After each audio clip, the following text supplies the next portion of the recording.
இந்த பகுதியில் இருக்கக்கூடிய ஏரி குளங்கள் எல்லாம் முழுமையாக தூர்வாரி மீட்டெடுத்து இன்றும் கோவை மாநகர் செழிப்பாக இருப்பதற்கு மிக முக்கிய காரணமாக இருக்கக்கூடிய இந்த கௌஷிகா செல்வராஜ் அவரோடு வந்திருக்கக்கூடிய அந்த மொத்த குழுவும் கூட 12 நண்பர்கள் மேடைக்கு வந்திருந்தார்கள். அவர்களுக்கும் இந்த நேரத்தில் கோவை மாநகர பாரதிய ஜனதா கட்சி சார்பாக இந்த விருதை கொடுப்பதிலே நாங்கள் பெருமை அடைகின்றோம். 20,000க்கும் மேற்பட்ட மரக்கன்றுகளை நட்டு வாழ்நாள் முழுவதும் திருமணம் செய்து கொள்ளாமல் ஒரு மரமும் கூட தன்னுடைய குடும்பமாக வாழ்ந்து கொண்டிருக்கக்கூடிய மரம் தியாகராஜன் அவர்களுக்கும் கூட இந்த நேரத்தில் நம்முடைய அடல் பிகாரி வாஜ்பாய் அவர் நல்லாட்சி விருதை கொடுப்பதிலே பெருமடைகின்றோம். ராஜ்குமார் அவர்கள் மிக முக்கியமான ஒரு பணியை மிக எளிமையாக செய்து கொண்டிருக்கின்றார். கொரோனா காலகட்டம், அதற்கு முன்பு இப்பொழுது மொத்தமாக 2000க்கும் மேற்பட்ட மனித உடம்புகளை அவர்கள் இறந்த பின்பு இவர் முன்னின்று இந்து மரபுப்படி உடல் தகனம் செய்து அவர்களுக்கு மரியாதை செலுத்தி நம்மையும் பெருமைப்படுத்திக் கொண்டிருக்கக்கூடிய அண்ணன் ராஜ்குமார் அவர்களுக்கு இந்த நேரத்தில் அவர்களுக்கும் கூட அடல் பிகாரி வாஜ்பாய் அவர்களுடைய நல்லாட்சி விருது இந்த நேரத்தில் கொடுத்து பெருமைப்படுத்திக் கொண்டிருக்கின்றோம். அரசு மருத்துவமனையில் அவர் ஒரு அரசாங்க அதிகாரியோ அரசாங்க ஊழியரோ கிடையாது. 20 ஆண்டு காலமாக ₹1 பணம் பெறாம சமூக சேவகராக கோவை அரசு மருத்துவமனையில் உள்நோயாளிகள் புறநோயாளிகள் யார் வந்தாலும் கூட அவர்களுக்கு முழுமையாக எந்த எதிர்பார்ப்பும் இல்லாமல் சேவை செய்து அங்கேயே இருக்கக்கூடிய சமூக சேவகர் மகேஸ்வரன் அவர்களுக்கும் கூட இந்த நேரத்தில் அடல் பிகாரி வாஜ்பாய் அவர்களுடைய நல்லாட்சி விருதை கொடுத்து நாம் பெருமைப்படுத்தியிருக்கின்றோம், நம்மையும் பெருமைப்படுத்திக் கொண்டிருக்கின்றோம்.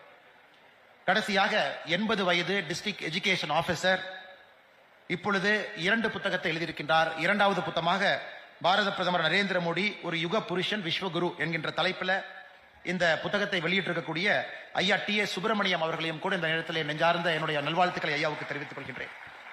இந்த நிகழ்ச்சி நடப்பதற்கு மிக முக்கிய காரணமாக இருக்கக்கூடிய அந்த மாநகர் மாவட்டத்தினுடைய தலைவராக இருக்கக்கூடிய அருமை சகோதரர் ரமேஷ் அவர்கள், பாரதிய ஜனதா கட்சியினுடைய மாநில பொதுச் செயலாளர் அருமை சகோதரர் AP முருகானந்தம் அவர்கள், இந்த மேடையின் மீது இருக்கக்கூடிய ஒரு அன்பு சொந்தங்களும் கூட இந்த நிகழ்ச்சி நடப்பதற்கு பெரும் சிரமப்பட்டு இந்த நிகழ்ச்சி நடத்தியிருக்கிறாங்க.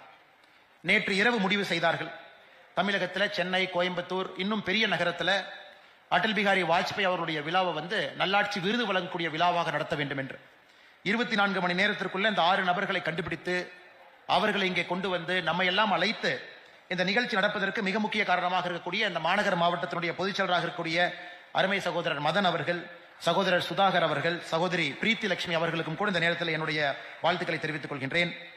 மேடையின் மீது இருக்கக்கூடிய சிறப்பு விருந்தினராக என்று வந்திருக்கக்கூடிய முன்னாள் சட்டமன்ற உறுப்பினர் ஐயா சின்ராஜ் அவர்கள் மேடையின் மீது இருக்கின்றார்கள். அவர்களுக்கும் என்னுடைய நெஞ்சார்ந்த வாழ்த்துக்களை தெரிவித்துக் கொள்கின்றேன். பாரதிய ஜனதா கட்சியினுடைய விவசாய அணியினுடைய மாநில தலைவராக இருக்கக்கூடிய அருமை சகோதரர் GK நாகராஜன் அவர்களுக்கும் என்னுடைய நெஞ்சார்ந்த வாழ்த்துக்களை தெரிவித்துக் கொள்கின்றேன். அதே போல மேடையின் மீது இருக்கக்கூடிய பாரதிய ஜனதா கட்சியினுடைய கோவை மாநகர் மாவட்டத்தினுடைய துணைத் தலைவர் அருமை சகோதரர் தாமு அவர்கள், மாநகர் பாரதிய ஜனதா கட்சியினுடைய பொருளாளராக இருக்கக்கூடிய அருமை சகோதரர் சரவணன் அவர்கள் இருக்கின்றார்கள். அவர்களுக்கும் என்னுடைய நெஞ்சார்ந்த வாழ்த்துக்களை தெரிவித்துக் கொள்கின்றேன். முக்கியமாக இந்த ஒன்றியத்தினுடைய தலைவராக இருக்கக்கூடிய அருமை சகோதரர் ரங்கநாதன் அவர்கள் நம் அனைவருக்கும் கூட இங்கே வருவதற்கு ஒரு வாய்ப்பை ஏற்படுத்தி கொடுத்து இந்த விழாவினுடைய ஒரு மிக முக்கிய மனிதராக இருக்கின்றார்கள். ரங்கநாதன் அவர்களுக்கும் இந்த நேரத்தில் என்னுடைய நன்றிகளை தெரிவித்துக் கொள்கின்றேன். அருமை சொந்தங்களே, நம்முடைய சிறப்பழைப்பாளராக இங்கே வந்து தொண்டரோடு தொண்டராக அமர்ந்து வாஜ்பாய் காலத்தில் அவரோடு நெருங்கி பழகி இன்றும் கூட கோவை மாநகர் மாவட்டம் இந்த பகுதியில் பாரதிய ஜனதா கட்சியினுடைய வளர்ச்சி பாடுபட்டு இன்று சொந்தமாக இந்து மக்கள் கட்சி என்கின்ற கட்சியை நடத்தி மிக ஆக்ரோஷமாக மக்களுடைய குரலாக மாறியிருக்கக்கூடிய அண்ணன் அர்ஜுன் சம்பத் அவர்கள் இருக்கின்றார்கள். அவர்களுக்கும் அவரோடு வந்திருக்கக்கூடிய எல்லா அன்பு சொந்தங்களுக்கும் என்னுடைய நெஞ்சார்ந்த வாழ்த்துக்களை தெரிவித்துக் கொள்கின்றேன். அன்பு சொந்தங்களே, அடல் பிகாரி வாஜ்பாய் அவர்களுடைய பிறந்த நாளை பாரத பிரதமர் நரேந்திர மோடி அவர்கள் 2014 ஆட்சிக்கு வந்த பிறகு குட் கவர்னன்ஸ் டே, நல்லாட்சி தினம் என்கின்ற பெயரில் ஒரு அரசு விழாவாக இதை நாம் கொண்டாடி கொண்டிருக்கின்றோம். அரசு அலுவலகத்தில், புதுடெல்லியில், எல்லா மாநிலத்தினுடைய தலைநகரத்தில் இது நியாயப்படி தமிழகத்திலும் கூட திராவிட முன்னேற்ற கழகத்தினுடைய ஆட்சி இதை நடத்த வேண்டும். நியாயப்படி நல்லாட்சி தினமாக அறிவித்து பள்ளியில, கல்லூரியில குழந்தைகளுக்கெல்லாம் வாஜ்பாயை பற்றி எடுத்து சொல்லி நல்லாட்சி என்றால் என்ன என்கின்றக்கான ஒரு கருத்தரங்கமோ விவாத மேடையோ வைத்து அந்த குழந்தைகளை இது போன்ற நல்ல மனிதர்களுக்கு அறிமுகப்படுத்தி இந்த நாளை மக்களுக்கு மிக முக்கிய நாளாக அரசுகள் மாற்ற வேண்டும். காலத்தினுடைய கட்டாயம் எங்கேயெல்லாம் பாரதிய ஜனதா கட்சி சாராத கட்சிகள் ஆட்சியில் இருக்கின்றார்களோ அவர்கள் இந்த விழாவையும் மறந்துவிட்டார்கள். இப்படிப்பட்ட ஒரு மனிதரையும் கூட அவர்கள் கொண்டாடுவது கிடையாது. இந்த நேரத்தில் மாநகர் மாவட்டத்தினுடைய பாரதிய ஜனதா கட்சியினுடைய தலைவர்கள், தொண்டர்கள் மிகச் சிறப்பாக கோயம்புத்தூர் மாநகரத்தில் இன்று காலையிலிருந்து ஒரு பூத்திலும் கூட பாரதிய ஜனதா கட்சியினுடைய பூத்தில் அடல் பிகாரி வாஜ்பாய் அவருடைய புகைப்படத்தை திறந்து வைத்து அங்கு ஒரு விழா, கோவை மாநகரத்தில் 20க்கும் மேற்பட்ட இடத்துல அன்னதான விழா, 3 இடத்துல இரத்த தான முகாம், இது போன்ற பல சிறப்பான செயல்களை இன்று காலையிலிருந்து செய்து கொண்டிருக்கின்றார்கள். முத்தாய்ப்பாக இந்த நாளினுடைய கடைசி நிகழ்வாக நல்லாட்சி தின விருதுகள் வழங்கக்கூடிய நிகழ்வை நம்முடைய மாவட்ட தலைவர் அருமை சகோதரர் ரமேஷ்குமார் அவர்கள் அவர் தலைமை தாங்கி இதை நடத்தி கொண்டிருக்கின்றார்கள். அதனால் கோவை மாநகர பாரதிய ஜனதா கட்சியினுடைய எல்லா தொண்டர்களுக்கும் தலைவர்களுக்கும் என்னுடைய நெஞ்சார்ந்த நன்றிகளை தெரிவித்துக் கொள்கின்றேன். காலையிலிருந்து கடுமையாக உழைத்து இந்த விழாவை மிகச்சிறப்பாக நீங்கள் நடத்தி கொண்டிருக்கின்றீர்கள். வாஜ்பாய் ஐயா டிசம்பர் 25 1924 பிறந்த ஒரு மனிதர். அவருடைய ஆரம்ப காலம் முழுவதுமே RSS இயக்கம் 1925 தோற்றுவித்த பின்பு அதுல ஒரு சுயம் சேவகனாக தன்னுடைய பணியை செய்து கொண்டே வந்திருந்தார். அவருடைய வாழ்க்கையினுடைய மிக முக்கியமான ஒரு நிகழ்வு புதுடெல்லி ரயில்வே ஸ்டேஷன்ல 1953 மே கடைசி வாரத்துல ஷாம் பிரசாத் முகர்ஜி அவர்கள் அங்கிருந்து ரயில்வே ஸ்டேஷன்ல ஒரு ரயில் வண்டியில காஷ்மீருக்கு வழி அனுப்பி வைக்கின்றார்.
பொழுது நேரு சொல்றார் எங்களுடைய வருங்கால பிரதமராக வருவார் என்று.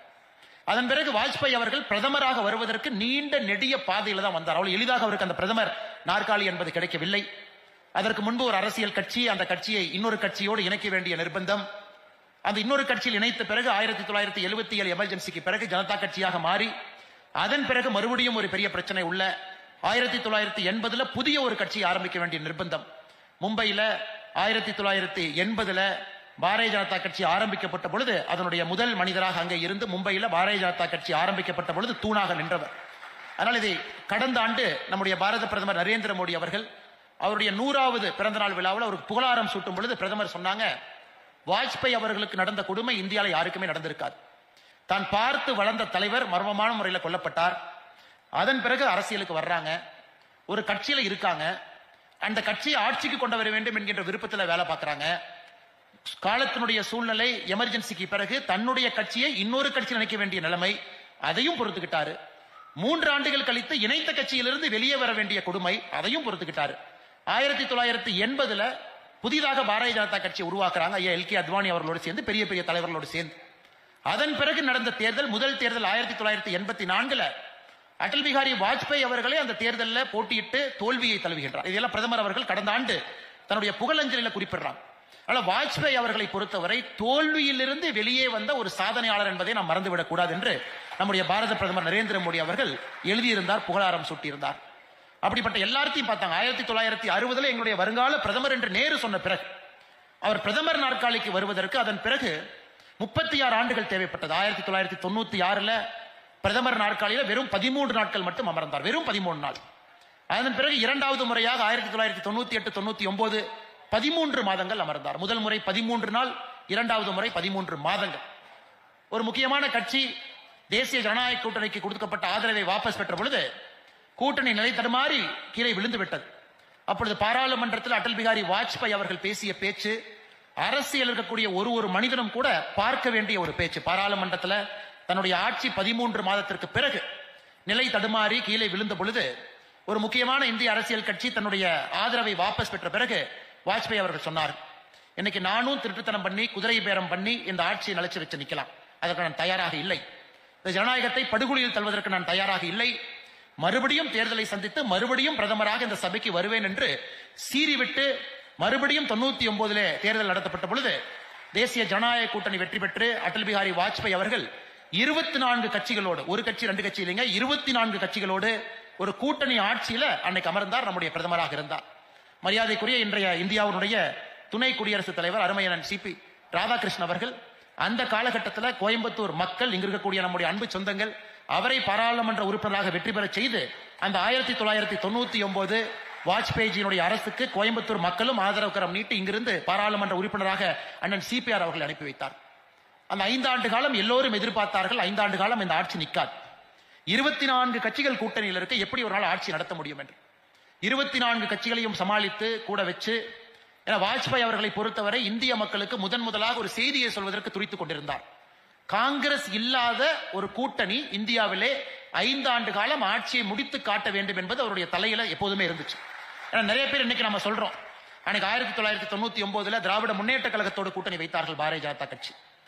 1998, 99 அனைத்து இந்திய அண்ணா திராவிட முன்னேற்ற கழகத்தோடு கூட்டணி வைத்தார். என எல்லா நண்பர்களும் கூட நாம் புரிந்து கொள்ள வேண்டும்.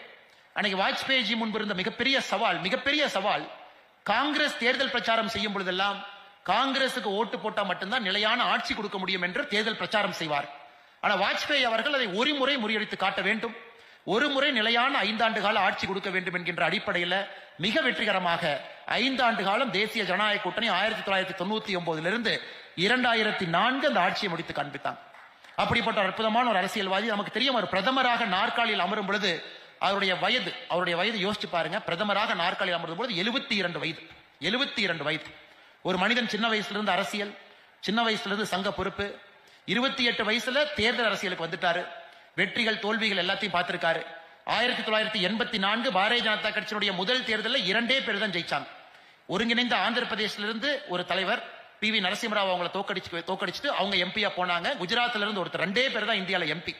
பாராளுமன்றத்தில் முதல் நாள் காங்கிரஸ்காரங்க எந்திரிச்சு அடல் பிகாரி வாஜ்பாயினுடைய வண்டி நின்று விட்டது, அடல் பிகாரி வாஜ்பாயினுடைய வண்டி நின்று விட்டது, அடல் பிகாரி வாஜ்பாயினுடைய வண்டி நின்று விட்டது என்று மேஜையை தட்டி எல்லோரும் கூட ஏளனம் செய்கின்றார்கள். அன்னைக்கு வாஜ்பாய் அவர்கள் பாராளுமன்றத்திற்கு போக முடியல, வெளியிருந்து சொல்றாங்க, இன்னைக்கு நாங்கள் 2 பேர், இன்னும் 20-30 ஆண்டுகள் கழித்து பெரும்பான்மையோடு பாரதிய ஜனதா கட்சி பாராளுமன்றத்தில் அமரும் என்று சவால் விட்டு படிப்படியாக உழைத்து அந்த கனவை பாரத பிரதமர் நரேந்திர மோடி அவர்கள் சாத்தியமாக்கி இருக்கின்றார்கள். நம்ம எல்லோருக்கும் தெரியும். இருந்தும் நான் சொல்லுகின்ற காரணம், நம்முடைய இளைஞர்களுக்கு, சின்ன வயசுல இருக்கக்கூடியவங்களுக்கு, அரசியல் ஆர்வம் இருக்கவங்களுக்கு வாஜ்பாய் அவருடைய வாழ்க்கை வரலாறு தெரிய வேண்டும் என்பதற்காக நிறைய சோதனைகள், அவர் பார்க்காத சோதனையே கிடையாது. 98 அவருக்கு தெரியும் இந்தியாவுடைய நிலைமை எப்படி இருந்தது. அன்னைக்கு குறிப்பாக அணு ஆயுத சோதனை நடத்த வேண்டும் என்கின்ற ஒரு பெரிய நிர்பந்தம் என்று சொல்ல முடியாது, அதை நடத்தி காட்ட வேண்டிய கட்டாயம் இந்தியாவுக்கு இருந்தது. அது திரு ராஜீவ்காந்தி அவர்களுக்கு 1980 காலகட்டத்தில் இருந்துச்சு. ராஜீவ்காந்தி அவர்கள் செய்யவில்லை. அது பெரிய ரிஸ்க், நாம் அதை செஞ்சோம் அப்படின்னா அமெரிக்காக்காரன் தேவையில்லாத சாங்ஷன் போடுவா, இந்தியாவுடைய பொருளாதார வளர்ச்சிக்கு பிரச்சனையாகும் என்று செய்யல. அதன் பிறகு படிப்படியாக வந்த VP சிங் அவர்கள், படிப்படியாக வந்த PV நரசிம்மராவ் அவர்கள், அதன் பிறகு வந்த யாருமே கூட, திரு தேவகவுடா அவர்கள், யாரும் கூட அது அணு ஆயுத சோதனைக்கு இந்தியாவை கொண்டு போகல. ஆனா அடல் பிகாரி வாஜ்பாய் அவர்கள் மிக தெளிவாக இருந்தார்கள், அணு ஆயுத சோதனை நடத்தணும். காரணம், சைனா பாகிஸ்தான் இருவரும் ஒன்றாக இணைந்து விட்டால் இந்தியாவுடைய சுதந்திரம் என்பது கேள்விக்குறியாகிவிடும் என்பதற்காக 1998 மே 11ஆம் தேதி இந்தியா தன்னுடைய அணு ஆயுத சோதனையை நாம் செய்தோம். அது மிகப்பெரிய ஒரு சோதனை, நமக்கு தெரியும். ஆனா நிறைய பேருக்கு தெரியாத விஷயம், அந்த அணு ஆயுத சோதனை நடத்தப்பட்ட பொழுது மே 11ஆம் தேதி 3 சோதனை மட்டும்தான் பண்ணணும். 3 சோதனை மே 11ஆம் தேதி பண்ணணும். ஏபிஜே அப்துல் கலாம் ஐயாவுடைய தலைமையில அமெரிக்கா யாருக்குமே மாட்டாம 3 டெஸ்ட் நம்ம பண்ணோம். நம்ம டெஸ்ட் பண்ணி முடிச்ச உடனே மே 11ஆம் தேதி சாயங்காலமே அமெரிக்கா நம்ம மீது சாங்ஷன் போட்டாங்க, பிரான்ஸ் போட்டாங்க, நம்ம மீது யுனைடெட் கிங்டம், இன்னைக்கு இருக்கக்கூடிய இங்கிலாந்து, எல்லாருமே சாங்ஷன் போட்டாங்க. எல்லோரும் நினைத்தார்கள் அடல் பிகாரி வாஜ்பாய் அவர்கள் பயந்து இன்னொரு சோதனை நடத்த மாட்டார்கள் என்று நினைத்தார். இன்னைக்கு அடல் பிகாரி வாஜ்பாய் அவருடைய பெருமை முதல் சோதனை நடத்திய பெருமை அல்ல. மே 13ஆம் தேதி 2வது சோதனை நடத்தி காட்டினார். அதாவது சாங்ஷன் போட்ட பிறகு பயந்து விடுவார்கள், நிச்சயமாக அடுத்த சோதனைக்கு போக மாட்டார்கள் என்று. ஆனா வாஜ்பாய் ஐயா தீர்க்கதரிசி எவ்வளவு பெரிய பார்வை இருந்துச்சு பாருங்க. நான் முதல் சோதனை என்பது நியூக்ளியர் ஃபிஷன் சோதனை நடத்துறோம், அதாவது அட்டாமிக் பாம்பு. வாஜ்பாய் அவர்களுக்கு தெரியும், நாம் நடத்திய பிறகு அதை கண்டிப்பா பாகிஸ்தான்கார நடத்துவான் என்பது அவருக்கு தெரியும். ஏன்னா பாகிஸ்தான் கையில் இருந்த அணு ஆயுதம் என்பது சைனா கொடுத்த அணு ஆயுதம், நாம செஞ்சோன்னே அவனு செய்வான். ஆனா வாஜ்பாய் அவர்கள் யோசனையை இன்னும் ஒரு படி முன்னாடி போய் நாம நியூக்ளியர் ஃபியூஷனை பண்ணணும், அதாவது ஹைட்ரஜன் பாம்பு, அந்த டெக்னாலஜி நம்மகிட்ட இருக்கு, அதையும் செய்து காட்டிவிட்டால் ஒன்று உலக நாடுகளுக்கு நாம் ஒரு பெரிய மெசேஜ் கொடுக்கிறோம், அடுத்து பாகிஸ்தானுக்கும் சைனாவுக்கு சொல்றோம் நீங்களும் ஆட்டம் பாம்பு டெஸ்ட் பண்ணுவீங்க, பட் நாங்க ஹைட்ரஜன் பாம்பு டெஸ்ட் பண்ணிருக்கோம் அப்படின்னு.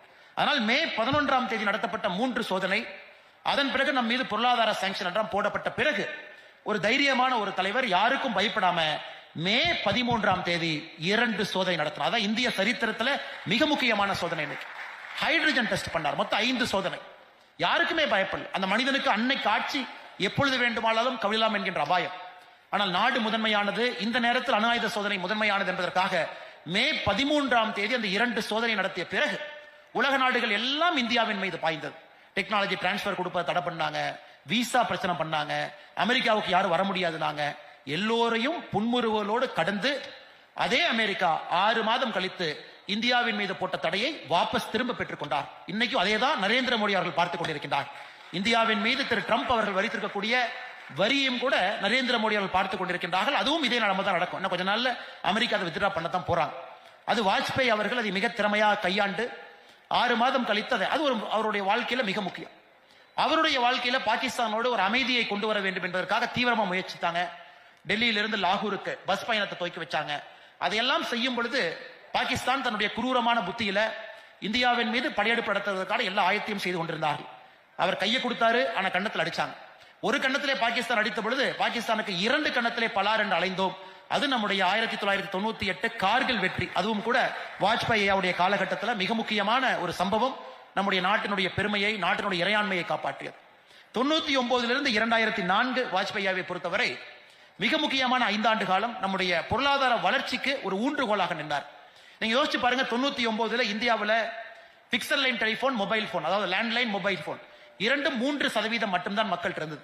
ஆனா வாஜ்பாய் ஐயா ஆட்சியை முடித்து விட்டு வெளியே செல்லும் பொழுது 2004 அதை 70% மொபைல் போன் கனெக்ஷன், டெலிபோன் கனெக்ஷனை 70% உயர்த்தி காட்டிய பெருமை திரு வாஜ்பாய் அவர்களுக்கு. அது மட்டும் இல்ல, அதே காலகட்டத்தில் நாம் பேசுறோம் கோல்டன் குவாட்ரிலேட்டரல் ரோடு என்று பேசுகின்றோம். கோல்டன் குவாட்ரிலேட்டர் என்பது இந்தியாவுடைய 4 நகரங்களை இணைக்க வேண்டும் என்பதில் தீவிரமா இருந்தாங்க. 1999 ஆட்சிக்கு வந்தவுடன் நேஷனல் ஹைவே டெவலப்மெண்ட் ப்ராஜெக்ட் என்கின்ற ஒரு பெரிய ஒரு விஷயத்தை கையில் எடுத்து, எத்தனை பேருக்கு தெரியும் தெரியாதுங்க, அன்னைக்கு தேதியில கோல்டன் குவாட்ரிலேட்டரல் ப்ராஜெக்ட்டுக்கு மட்டுமே 33,000 கோடி ரூபாய் ஒதுக்குறார். நீங்க அன்னைக்கு இந்தியாவை யோசிச்சு பாருங்க, 99 இந்தியாவை யோசிச்சு பாருங்க, 33,000 கோடி அன்னைக்கு ஒதுக்குனாங்க. 5,800 கிலோமீட்டர் இந்தியாவுடைய தங்க நாற்காலி ரோட சாலையை போட வேண்டும் என்பதற்காக 5,800 கிலோமீட்டருக்கு 33,000 கோடி. 6 லேன் 4 லேன். இன்னைக்கு நாம் எல்லோரும் கூட சந்தோஷமாக இந்தியாவுடைய ரோட்டில் பயணம் செய்து கொண்டிருக்கின்றோம். தமிழ்நாடு ரோடு சிறப்பாக இருக்கிறது என்று நாம் சொன்னால் அதற்கு மிக முக்கிய காரணம் அடல் பிகாரி வாஜ்பாய் அவர்கள், அவருடைய துணிவான முடிவு. அதோட நிக்கலீங்க, 2002 மறுபடியும் 40,000 கோடி ஒதுக்கினார். North south east west highway என்கின்ற புதிய திட்டத்தை கொண்டு வந்தாரு. காஷ்மீரையும் கன்னியாகுமரி இணைச்சாரு, சில்சரையும் போர்பந்தர் இணைத்து அதுக்கு ஒரு 8,000 கிலோமீட்டர், அதற்கும் பணம் ஒதுக்கி அவருடைய காலகட்டத்தில் 13,500 கிலோமீட்டர் நேஷனல் ஹைவேக்காக பணத்தை ஒதுக்கி இன்னைக்கு இந்தியா இவ்வளவு வேகமாக வளர்கிறது என்றால் அடல் பிகாரி வாஜ்பாய் ஐயா அவர்கள் முக்கியமான காரணம். நிறைய சொல்லிக்கிட்டே போலாங்க. ஒரு ஏழை குடும்பத்தில் ஒரு குழந்தை பிறக்குது, பணக்கார குடும்பத்தில் ஒரு குழந்தை பிறக்குதுன்னா 2 குழந்தைகளுக்கு இருக்கக்கூடிய கல்வியினுடைய தரம் வேறு மாதிரி இருக்குது என்பதற்காக நம்முடைய அரசியலமைப்பு சட்டத்தில் ஆர்டிகல் 21A என்பதை கொண்டு வந்து நம்முடைய ஃபண்டமெண்டல் ரைட், நம்முடைய தனி மனிதனுடைய உரிமையில கல்வி என்பது இந்தியாவிலே யார் எங்கே பிறந்தாலும் கூட 8 வயசிலிருந்து 14 வயசு வரை அவர்களுக்கு கல்வி கொடுக்க வேண்டியது அரசனுடைய கடமை என்கின்ற சட்டத்தை கொண்டு வந்தார், சர்வ சிக்ஷா அபியான். அதையும் அடல் பிஹாரி வாஜ்பாய் அவர்கள். அவரை பற்றி பேசிக்கொண்டே போகலாம். பட் இருந்தும் நாம் பேசுகின்ற காரணம், இந்த புகழஞ்சலி கூட்டத்தில் அவருடைய 101வது பிறந்தநாள் விழாவில் இந்தியாவுடைய வளர்ச்சிக்காக அடல் பிஹாரி வாஜ்பாய் அவர்களுடைய உழைப்பு எப்படி இருந்தது என்பதை எடுத்துச் சொல்வதற்காகத்தான். எல்லோரிடமும் கூட ஒரு புன்முறுவல், எதிர்க்கட்சி நண்பர்களும் கூட அவரை பார்க்கும் பொழுது ஒரு சிரிப்பு. 1977 ஜனதா கூட்டணி ஆட்சியில் இந்தியாவுடைய வெளியுறவுத்துறை அமைச்சராக இருந்து பணிபுரிந்திருந்தார். பலமுறை பாராளுமன்றம் மேலவை கீழவை 2 பக்கம் போயிருக்கிறாங்க. எல்லோரையும் ஒருங்கிணைத்து பயணம் செய்திருக்கின்றார்கள். சைனாவோடு நட்புறவை ஏற்படுத்துவதற்கு 2001 சைனா விசிட் மிக முக்கியம். ராணுவ தளவாடங்கள் அதை மிகச் சிறப்பாக கொண்டு வருவதற்கு அவருடைய அரும்பாடு. ஏழை மக்களுக்காக கல்வி, தொலைபேசி, நம்முடைய ரோடு எல்லாத்தையும் கூட 5 ஆண்டுகள்ல மிகச் சிறப்பாக திரு அடல் பிஹாரி வாஜ்பாய் அவர்கள் நம்முடைய நாட்டிற்கு கொடுத்தாங்க. அதன் பிறகு பாரத பிரதமர் நரேந்திர மோடி அவர்கள் 2018 காலகட்டத்தில் இந்தியாவுடைய மிக உயரிய விருதாக இருக்கக்கூடிய பாரத் ரத்னா விருதை அடல் பிஹாரி வாஜ்பாய் அவர்களுக்கு நரேந்திர மோடி அவர்கள் அளித்து, இன்று பாரத் ரத்னா அடல் பிஹாரி வாஜ்பாய் இருக்கக்கூடிய அந்த அற்புதமான மனிதருடைய வாழ்க்கையை நாம் எல்லோரும் கொண்டாடணும். எல்லோரும் அவருடைய வாழ்க்கையை படிக்கணும். தோல்வி வெற்றி இரண்டையும் சமமாக பார்த்தவர். அவர் பார்க்காத பிரச்சனைகள் கிடையாது, அனைத்தையும் சமாளித்து நின்றவர். தன்னுடைய கட்சி 1980 ஆரம்பித்த பாரதிய ஜனதா கட்சி எனக்கு உலகத்தினுடைய மிகப்பெரிய கட்சியாக நாம் வளர்ந்திருக்கின்றோம். எந்த ஒரு கட்சி, ஜனநாயக கட்சியிலும் கூட இந்த அளவுக்கு உறுப்பினர்கள் கிடையாது. அந்த அளவுக்கு உறுப்பினர்கள் பாரதிய ஜனதா கட்சியில் இருக்கிறார். நம்மிடம் இருக்கக்கூடிய எம்எல்ஏக்கள் நோக்கு பாருங்க, எம்பிக்களை பாருங்க, உள்ளாட்சி தேர்தலில் பாரதிய ஜனதா கட்சியுடைய வெற்றியை பாருங்க. 2 நாட்களுக்கு முன்பு கோவா மாநிலத்தினுடைய உள்ளாட்சி தேர்தலில் முதல் கட்சியாக பாரதிய ஜனதா கட்சி வந்திருக்கிறது. அதற்கு ஒரு 2 நாளைக்கு முன்னாடி மகாராஷ்டிராவுடைய உள்ளாட்சி தேர்தலில் முதல் கட்சியாக கிட்டத்தட்ட 80% இடத்தை பாரதிய ஜனதா கட்சி வென்றெடுத்திருக்கிறது. அது பாராளுமன்றமாக இருக்கட்டும், சட்டமன்றமாக இருக்கட்டும், உள்ளாட்சியாக இருக்கட்டும், இன்று இந்தியாவை பொறுத்தவரை மக்கள் முதன்மை கட்சியாக, அவர்களுடைய கட்சியாக பாரதிய ஜனதா கட்சியை ஏற்றுக்கொள்ள ஆரம்பித்து விட்டார். வடகிழக்குல கிறிஸ்தவர்கள் அதிகமாக இருக்கக்கூடிய பகுதியில் எனக்கு வடகிழக்குல எல்லா மாநிலத்திலும் கூட பாரதிய ஜனதா கட்சியுடைய கூட்டணி ஆட்சி அங்க இருக்கு. கேரளால சமீபத்தில் நடந்த உள்ளாட்சி தேர்தலில் பாரதிய ஜனதா கட்சி தன்னுடைய முத்திரையை படித்திருக்கிறது. இன்னைக்கு 2025 பாரதிய ஜனதா கட்சியை பற்றி இவ்வளவு பேசுகின்றோம். ஆனா இதே கட்சியை 1984 பாராளுமன்றத்தில் நம்முடைய காங்கிரஸ் நண்பர்கள் மேஜையை தட்டி பாராளுமன்றத்தினுடைய முதல் நாளில் அடல் பிஹாரி வாஜ்பாயினுடைய வண்டி நின்று விட்டது, அடல் பிஹாரி வாஜ்பாயினுடைய வண்டி நின்று விட்டது, அடல் பிஹாரி வாஜ்பாயினுடைய வண்டி நின்று விட்டது என்று ஏளனம் செய்தார். யாரும் கூட நினைத்து பார்த்திருக்க மாட்டார்கள். அவர்கள் அந்த மேஜையை தட்டி ஏளனம் செய்து சரியாக 40 ஆண்டுகள் கழித்து உலகத்தினுடைய முதன்மை கட்சியாக இந்த கட்சி வரும் என்ற பாராளுமன்றத்தில் அந்த எம்பிக்கள் யாரும் கூட நினைத்து பார்த்திருக்க மாட்டார். அது அடல் பிஹாரி வாஜ்பாய் அவர்களுக்கு பாரதிய ஜனதா கட்சி செலுத்தக்கூடிய நன்றி கடன். 1980 ஏப்ரல் 6ஆம் தேதி ஆரம்பிக்கப்பட்ட அந்த கட்சி மும்பையில் இன்னைக்கு பாரதிய ஜனதா கட்சியினுடைய தொண்டர்கள், தலைவர்கள் செலுத்தக்கூடிய நன்றி கடன். அந்த இக்கட்டான சூழ்நிலையில் அந்த கட்சியை நடத்தி கொண்டிருக்கக்கூடிய தலைவர் இன்று மேலிருந்து இதை பார்க்கும் பொழுது சந்தோஷப்படுவார்கள். எப்படிப்பட்ட கட்சியாக இது மாறி இருக்கிறது, மக்களுடைய அன்பை எல்லாம் பெற்றிருக்கக்கூடிய கட்சியாக. வெறும் சட்டமன்ற தேர்தல் மட்டுமல்ல, பாராளுமன்ற தேர்தல் மட்டுமல்ல, கார்ப்பரேஷன் தேர்தல் மட்டுமல்ல, பஞ்சாயத்து தேர்தல், எல்லா தேர்தலும் கூட வெற்றி பெறக்கூடிய கட்சியாக மாறி இருக்கிறது என்று பாரதிய ஜனதா கட்சியினுடைய தொண்டர்கள் புகழஞ்சல் சேர்த்துக் கொண்டிருக்கின்றார்கள். அதனால் பாரதிய ஜனதா கட்சி இந்த அற்புதமான 6 நபர்களை மேடைக்கு அழைத்து இவர்களை மக்களுக்கு அறிமுகப்படுத்தும். இவங்க யாரும் கூட ஒரு புகழுடைய வெளிச்சத்திற்கோ அவர்களுக்கு ஒரு கைத்தட்டல் வேண்டும் என்பதற்காகவோ இந்த வேலையை செய்வது கிடையாது. கௌஷிகா செல்வராஜ் பார்த்தோம், 12 நபர்களோடு வந்தார். என்னுடைய பெருமை கிடையாது, எல்லோருடைய பெருமை. அதனால எல்லாரையும் சேர்த்து கௌரவப்படுத்துங்க அப்படின்னு அந்த குழுவே மேடைக்கு வந்தார். அவர்களுடைய பெருமை. நாங்கள் எல்லோரும் இணைந்திருக்கின்றோம். திருமணம் செய்யாமல் ஒரு அண்ணன் கேட்டானா 20,000 மரம் வச்சிருக்கீங்கன்னு படிச்ச உண்மையாங்கண்ணே. ஆனா எவ்வளவு மரம் வச்சேன்னு என்னவே இல்லை. நம்ம மரத்தை என்ன ஆரம்பிச்சிட்டோம்னா வேலை செய்ய முடியாதுங்கண்ணா, அதனால மரத்தை வெறுப்பது மட்டும்தான் என்னுடைய வேலை என்று சொன்ன மரம் தியாகராஜன் அவர்கள் இங்க இருந்திருக்கிறான். இந்த ராஜ்குமார் அவர்களை மேடையின் மீது பாத்தீங்க, 2000 உடலுக்கு மேல தகனம் செய்தவர்கள். ஒரு ஞானியை போல மேல வந்துட்டு ஒரு வார்த்தை கூட பேசாம விருதை வாங்கி கொண்டு அமைதியா கீழே போய் ஒரு ஞானியாக வாழ்ந்து கொண்டிருக்கக்கூடிய திரு ராஜ்குமார் அவர்களை பேர். மகேஸ்வரன் சமூக சேவர்கள், அவருடைய குடும்பத்துல எத்தனையோ பிரச்சனை அவர் பார்த்திருக்கிறார், எத்தனையோ பிரச்சனையை பார்த்திருக்கிறார். அவருக்கே உடம்புல 1000 பிரச்சனை இருக்கு. ஆனாலும் கோவை அரசு மருத்துவமனையிலிருந்து மக்களுக்கு 20 ஆண்டு காலமாக ஒரு தொண்டை செய்யக்கூடிய திரு மகேஸ்வரன் அவர்களை இங்க பார்த்து. டாக்டர் ஹேமா அம்மா அவர்கள் ஒரு மருத்துவர். எனக்கு கைனகாலஜிஸ்ட் எவ்வளவு பெரிய ப்ரொஃபஷன் நீங்க யோசிச்சு பாருங்க. அது ஒரு மெயின் ப்ரொஃபஷன் இல்லாம யோக கலையை மக்களிடம் கொண்டு சேர்க்க வேண்டும் என்கின்ற ஒரு முழுமையான ஈடுபாட்டோடு இந்த வயதிலும் கூட ஒரு கைத்தறியை வைத்து நடந்து வருகின்றார். இன்னமும் யோக கலையை சொல்லிக் கொடுத்துக் கொண்டிருக்கின்றார். அக்கா திரு டாக்டர் எஸ் ஹேமா அவர்களுக்கும் இந்த நேரத்தில் நாம் பெருமைப்படுத்திருக்கின்றோம். அதே போல கே பி பொன்னம்பலம் அவர்கள் இன்று நிலை அல்ல, தொடர்ந்து 30-40 ஆண்டுகளாக கிராமிய கலைகளுக்கு ஊக்கம் கொடுத்து 1995-96 வாழ்க்கையினுடைய உச்சத்தை எல்லாம் அடைந்து மிக எளிமையாக வாழ்ந்து நடனக்கலையை பிரபலப்படுத்திக் கொண்டிருக்கக்கூடிய அண்ணன் கே பி பொன்னம்பலம் அவர்களும் கூட இங்க வந்திருக்கின்றார்கள். அவர்களுக்கும் இந்த நேரத்தில் எங்களுடைய நெஞ்சார்ந்த நன்றிகளை தெரிவித்துக் கொள்கின்றோம். இந்த மரம் தியாகராஜன் கிட்ட பேசும்பொழுது நான் சொன்னேன், கர்நாடகாவில் காவல்துறை கண்காணிப்பாளராக இருந்த பொழுது ஒரு நாள் இதே போன்ற ஒரு நிகழ்வுல ஒரு அம்மா நிறைய மரம் வச்சிருக்கிறாங்க, அந்த அம்மாவை நீங்கள் கௌரவப்படுத்த வேண்டும் என்று சொன்னார்கள். அந்த அம்மாவினுடைய பெயர் சாலுமர திம்மக்கா என்கின்ற அவர் பெயர். ஒரு மண்டியா பகுதி, ஹாசன் பகுதி. அந்த அம்மா மேடைக்கு வந்தாங்க. அப்பவே அவங்க 105 வயசு. அந்த அம்மாவுக்கு நாங்கெல்லாம் சால்வை எல்லாம் போத்தி விட்டு அந்த அம்மாட்ட கேட்டேன், அம்மா நீங்க எத்தனை மரம் வச்சீங்க அப்படின்னு. அவரும் சொன்னாங்க, அண்ணா நான் மரத்தையெல்லாம் என்றதில்லை தம்பி, நான் வைக்கக்கூடிய ஒரு மரமும் என் குழந்தை. அதனால் நிறைய மரம் வைக்கிறதை விட 1000, 2000, 3000 எத்தனை மரத்தை வைக்கிறனோ தினமும் போய் ஒரு மரத்தையும் பார்ப்பேன். தினமும் போய் ஒரு மரத்துக்கும் தண்ணி ஊத்துவேன். காலையிலிருந்து சாயந்தரம் வரைக்கும் அந்த ஒரு மரமும் குழந்தையாக பார்த்து கூடவே இருப்பேன். சாலுமர திம்மக்கா அவர்கள் இப்பதான் 1 மாதத்துக்கு முன்பு 117வது வயதுல உயிரிழந்தார்கள். 117 வயசு, யோசிச்சு பாருங்க. 117 வயது வரை வாழ்ந்து 1 மாதம் முன்பு 117 வயதுல இறைவனடி சேர்ந்திருக்கிறாங்க. அப்படிப்பட்ட மகான்கள் நம்மளோடு வாழ்ந்து கொண்டிருக்கின்றார்கள். எந்த எதிர்பார்ப்பும் இல்லாம கர்மயோகியாக வாழ்ந்து கொண்டிருக்கின்றார்கள். அதனால் இந்த நேரத்தில் பாரதிய ஜனதா கட்சி கோவை மாநகர் தலைவர் உட்பட, மேடையில் இருக்கக்கூடிய தலைவர் உட்பட, தொண்டர்கள் உட்பட எல்லோருக்கும் என்னுடைய வாழ்த்துக்களை தெரிவித்துக் கொள்கின்றேன். காரணம் 6 நபர்களை இன்னைக்கு முதல் விருதாக நாம் கொடுத்திருக்கின்றோம். அடுத்த ஆண்டு இன்னும் பெரிதாக